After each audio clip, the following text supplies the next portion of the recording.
Do you want to make magic fumes using chemistry? All you need are a matchbox, a chilled mug or a cup, and a lighter.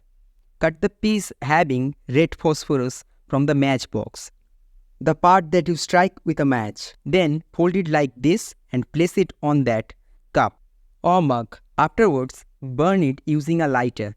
So because of that particular folding of paper, in that cold condition, some of the red phosphorus under heat is converted to white phosphorus. Now, white phosphorus is much more reactive because it is in contact with water. It does not react automatically. But if you rub some of it on your fingers, then that much heat is enough to burn the white phosphorus.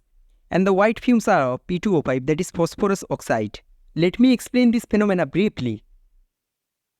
Some elements naturally exist in more than one form. You may have heard of graphite and diamond, the two common allotropes of carbon, allotropes of phosphorus, white phosphorus, red phosphorus, scarlet phosphorus, violet phosphorus, and black phosphorus. The white one undergoes spontaneous combustion in air, but the red one does not. So the red one is used to make matchboxes, but the white one is not.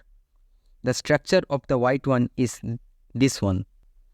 The distance between two P atoms is 221 picometers and the angle between them is 60 degrees and it is a tetrahedral structure.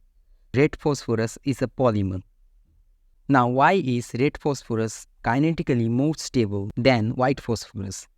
White phosphorus is made of discrete P4 tetrahedrous. It is subjected to very high angular strain of 60 degrees. But red phosphorus is a polymer. It undergoes much less angular strain. So red phosphorus is much more stable. If we heat white phosphorus in an inert atmosphere like N2 or CO2 in presence of I2 catalyst at 240 to 250 degrees Celsius, it becomes red phosphorus. And if we heat red phosphorus to 550 degrees Celsius in an inert atmosphere and then subject it to rapid cooling, it will become white phosphorus.